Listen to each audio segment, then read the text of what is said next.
どうも、サイバーパンク2077の最強ビルドの解説をやっていきます。このゲームは何度かのアップデートを経て、様々なビルドが強くなったり弱くなったりしています。現在見つけることのできる攻略情報の多くは古い情報となってしまっています。ということで、バージョン 1.6 でも強いビルドを3個ほど見つけたので紹介していきます。1個目はクイックハックビルドです。回路ショートやシステムリセットで敵を制圧するほか、監視カメラを止めて潜入したり、ショットガンを持って暴れたりするビルドです。レベル50時点での捨て振りはこんな感じです。この中で知力に20振るのは確定で、あとは自由枠となっています。肉体18は体力増強とショットガンの火力確保が目的です。技術18はクラフト用です。武器防具を揃えるほか、レジェンダリーのアルマジロを製作するために振ります。反応12は一つも取りたいパークがないですがレベルを上げるとクリティカル率アップの恩恵が得られます。この12を石に移すとコールドブラッドが使えるようになります。どちらに振るかは好みですね。次にサイバーウェアです。おすすめはネットウォッチネットドライバーマーク5です。攻撃型クイックハックである回路ショートとオーバーヒートを2人から3人に同時にアップロードできます。ネットウォッチネットドライバーマーク5は、ウェルスプリングスのポンプ場近くのリパーにて購入できます。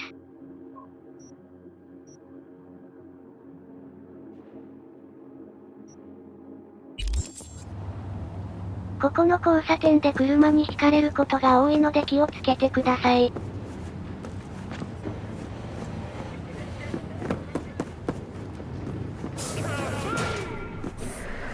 Great. So, as I was saying. You mind take? 要求ステータスはありませんがクレド40必要です。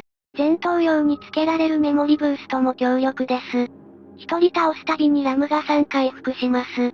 他にも色々と付けていますが、解説は省略します。詳細は概要欄をご覧ください。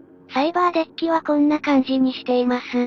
基本的には監視カメラをハックして視界に入る敵を片っ端から、回路ショートやオーバーヒートで焼いていきます。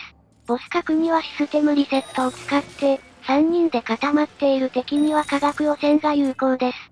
クイックハックで敵を倒しきれない場合中央に表示される制限時間が過ぎると、自分の居場所がバレてしまうので注意しましょう。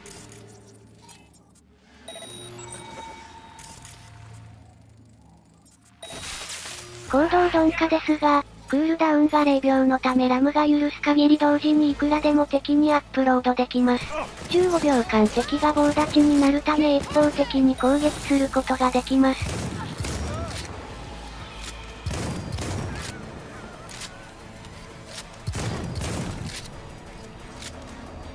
また、回路ショートのレジェンダリーはクリティカルダメージに追加のボーナスが加わるスキルを持っているので、ショットガンとの相性がすこぶる良いです。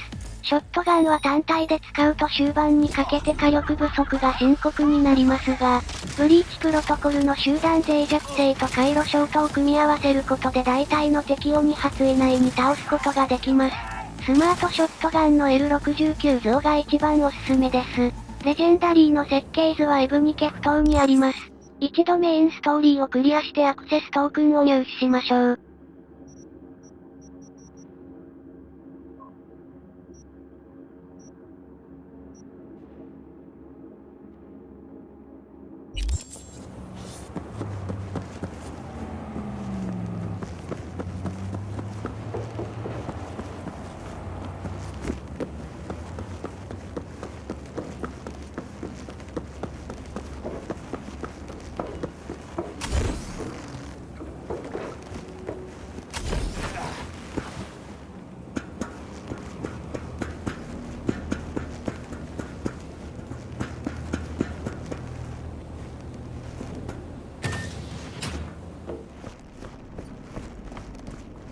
これですね。店売りのレジェンダリーはシティセンター、コーポプラザのホール GMLK の近くの重火器店で購入できます。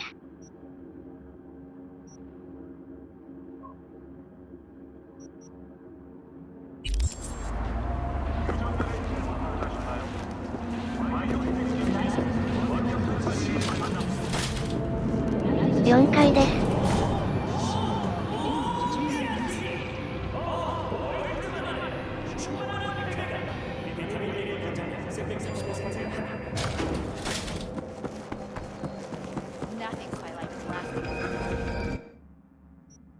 これですね。最後にパークですね。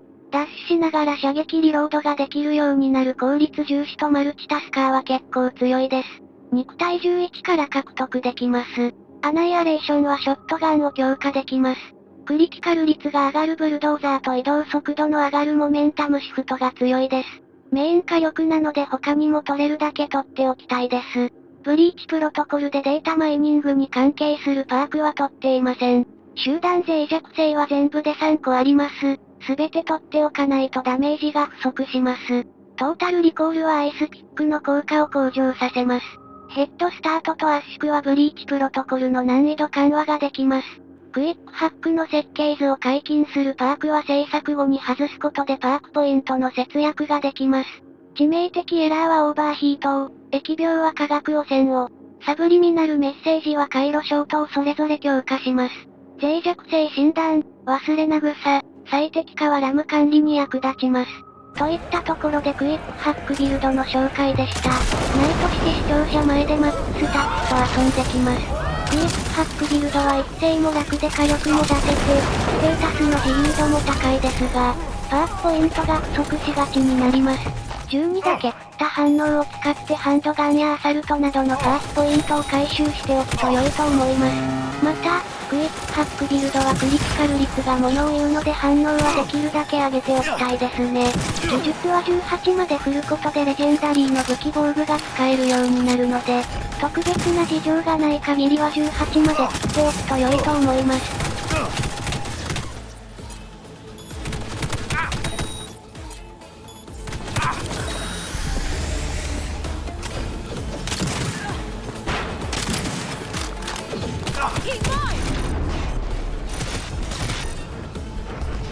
ということでクイックハックビルドでした。次はサンデビスタンビルドです。サムライビルドとも呼ばれています。サンデビスタンとケレズニコフを交互に使用して、高速移動状態をキープしつつブレードで暴れるビルドです。サンデビスタンビルドの捨て振りはこんな感じです。反応15、技術18が必須となります。パークとの兼ね合いで反応は16まで育ててあります。ダガーディラーを使うために石18、残りを肉体に割り振りました。サイバーウェアはこんな感じです。機関システムのチアンティサンデビスタンマーク4がこのビルドの肝です。チアンティマーク4は数あるサンデビスタンの中で最もクールダウンが短いという特徴があります。もともとは15秒ですがレジェンダリーの改造パーツを追加することでクールダウンを3秒に縮めることができます。機関システムのサンデビスタンはウエストブルック、ジグジグストリートのフィンガーズが販売しています。メインストーリーの機械仕掛けの愛にて訪れる場所ですね。クエストの進行中にリパーを殺害してしまうと取引できなくなってしまいますのでご注意ください。必要なサイバーウェアを全て購入した後に殴る分には何も問題ありません。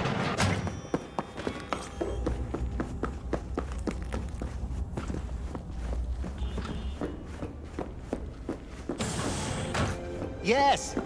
What is it? My Chrome. こちらですね。反応15以上で装備できるようになります。サンデビスタン用の改造パーツはサントドミンゴアロヨのミッションウォーターフロント近くのリパーで購入できます。エッジランナーズでデイビッドが訪れていた場所ですね。改造パーツのクラフト用設計図は取引の項目から購入できます。確定で陳列しているわけではないので見つからない場合は一度店の外に出てタイムスキップしましょう。サンデビスタンとケレズニコフの効果時間を伸ばす名乗り例もここで購入できます。ちなみにケレズニコフのエピックはウェルスプリングスポンプ場近くのリパーが販売しています。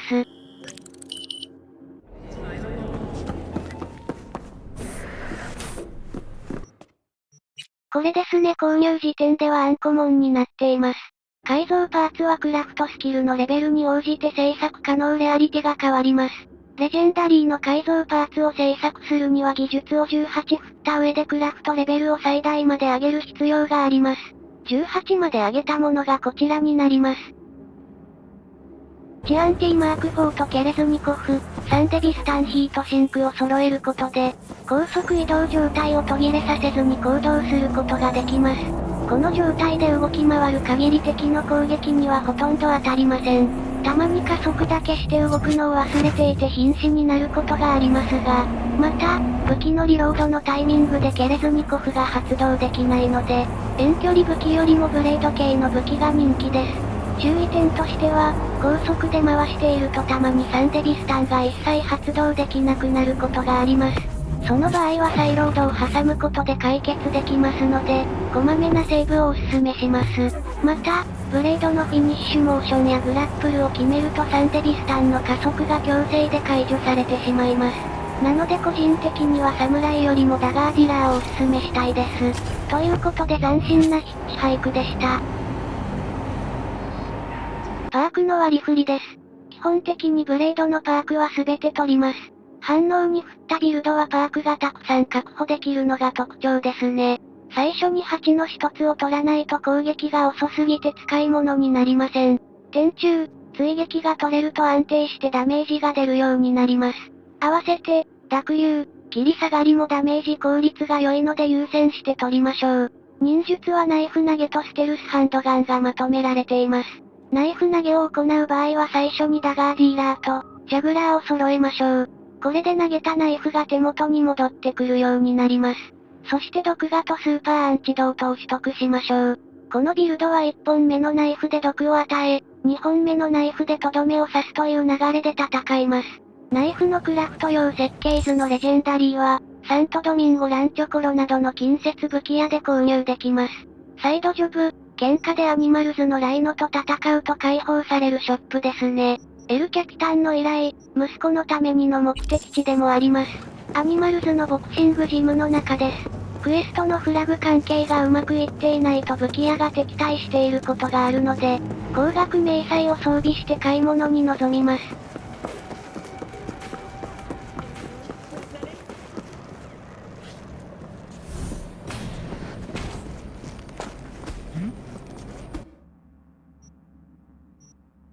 これですね。ナイフと担当がありますが見た目以上の違いはないです。1.6 のアップデでパンクナイフと毒ナイフが追加されましたが、クラフト製作した通常のナイフの方が強そうです。アニマルズの武器屋と取引できない場合は店売りのレジェンダリーを買うことになります。ウエストブルックジャパンタウンのクレセントブロード近くの近接武器屋で購入できます。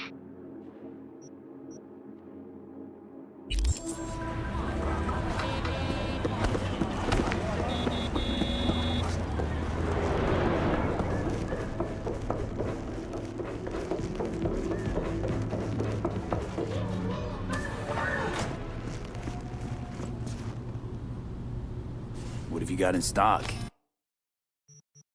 ありました。もしくは V の自室の近くの武器や、フレッドからも買えます。ここではパンクナイフが買えます。また近接武器の改造パーツは設計図が実装されていないので、ここでタイムスキップを繰り返して必要数を集めましょう。おすすめはホワイトナックルです。ということでサンデビスタンビルドでした。アフターライフの傭兵と踊りましょう。ちなみに、今回紹介したステータスとスキルの組み合わせでサムライビルドもできます。使う武器をメスに持ち帰るだけですね。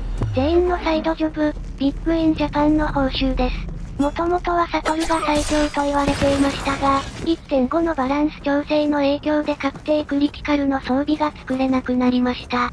なのでバージョン 1.6 現在はサンデビスタン発動中クリティカル率プラス 50% のメスが最強です。すごい個人的な話なんですけども、サムライビルドをやっていると飽きが来るのが早いんですよね。ナイフ投げの方が楽しいなと感じたので今回紹介させていただきました。レベル上げ途中はサムライビルドで、レベルがカンストしてからはナイフ投げで戦うと楽しいですね。ナイフ投げビルドでは基本的にヘッドショットを狙いつつ、外したり耐えられたりした場合は2本目を当てて、スーパーアンチドートの効果で確定クリティカル、ナイフを回収という流れで戦います。相手もサンデビスタンを使っていてナイフが避けられるときは直接顔にナイフを刺します。ちなみにタレットもナイフで処理できます。やれずに国中は1本投げるのが限界なので、いっそのこと割り切って位置取りに集中するのも良いと思います。敵の背後に回るように移動すると良いです。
ということでサンデビスタンビルドでした。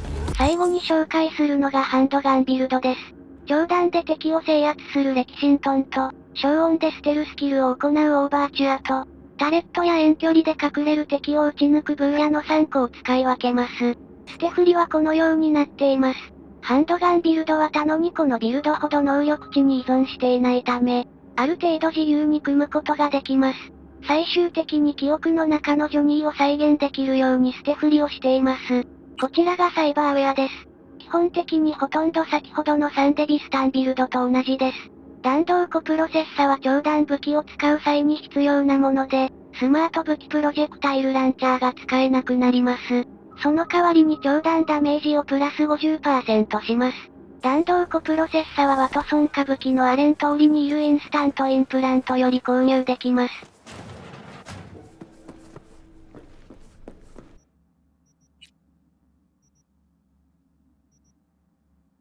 バイオダインバーサークマーク4はバーサークの中で唯一遠距離武器のダメージが増やせます。テキストの効果量はプラス 20% ですが、どういうわけか使ってみると2倍くらいにダメージが増えます。ステルス進行が不可能なクエストや、マックスタックと遊ぶ時に使います。バイオダインバーサークマーク4はジャパンタウンオーカマーケット近くのリパーから購入できます。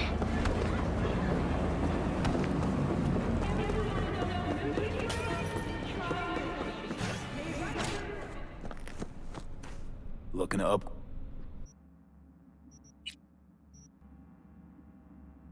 普段は冬月10カラーマーク3をつけてステルスメインで攻略しています。さて、ハンドガンビルドは3個の武器を使い分けます。1個目が M10AF レキシントン、パワーピストルで、長弾を狙います。長弾用のマズルは10種類ありますが、RC7 ババロガが強そうです。一見するとクリティカル率半減が重すぎるデメリットのように思えますが、どうやら V 自身のクリティカル率は変わらないようで、減少量も 2-3% 程度のようです。細かく検証はしていないですが大体そんなもんです。パワー武器の長弾については別途動画を上げているのでそちらをご覧ください。M10AF レキシントンはバッドランズ北部、アルデカルドスのキャンプで購入できます。また、V のアイコニックピストルでもあるので保管庫で埃をかぶっているかもしれません。マズルは H10 メガビルディングのウィルソンが販売しています。次にオーバーチュアですね。オーバーチュアは XC10 アレクトをつけることで進化を発揮します。ステルス時限定ですが 2.5 倍のダメージを与えることができます。ハンドガンにはいくつもの種類がありますが、一発あたりのダメージが最も大きいのがオーバーチュアなんですね。これとステルス系クイックハックを組み合わせるのがステルスビルドというものです。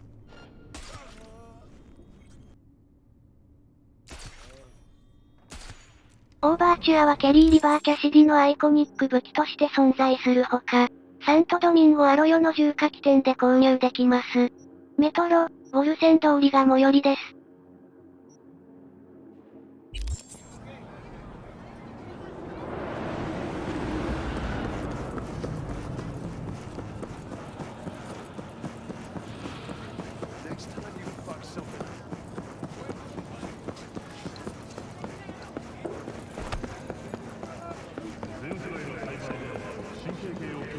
Let's just finish this, okay?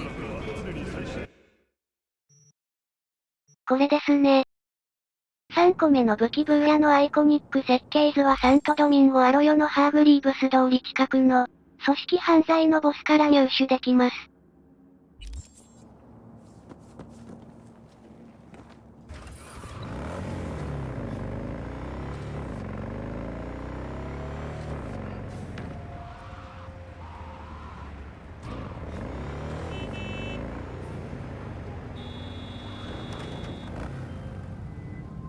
Attention NCPD subcons. Suspected organized crime activity reported on Hargreave Street. APB out for Darius Miles, wanted for murder. Perp belongs to 6th Street Gang and leads one of its drug manufacturing rings. The city has promised a reward for terminating the threat from Miles and his drug cell. Always gonna be like this.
Keep pushing!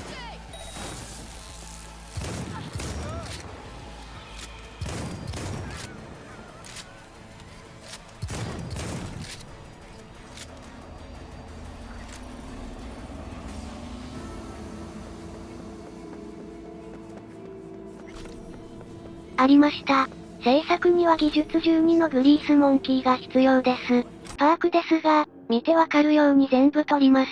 最終的に全部取得するのですが、グランドフィナーレはブーヤのアイコニック武器を使うときに必須となります。効果はハンドガンの最後の1発がダメージ2倍で、ブーヤのアイコニック武器は総弾数1です。つまり常に高火力で撃ち続けられます。忍術のパークはダガーディーラーに関係するもの以外を取得します。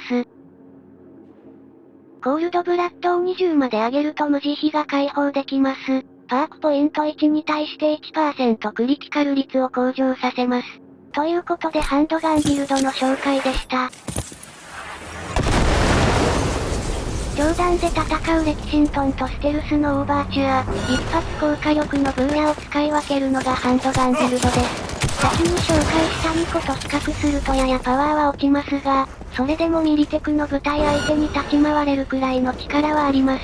また必須となる能力が少ないため、他のビルドと組み合わせることが可能になっています。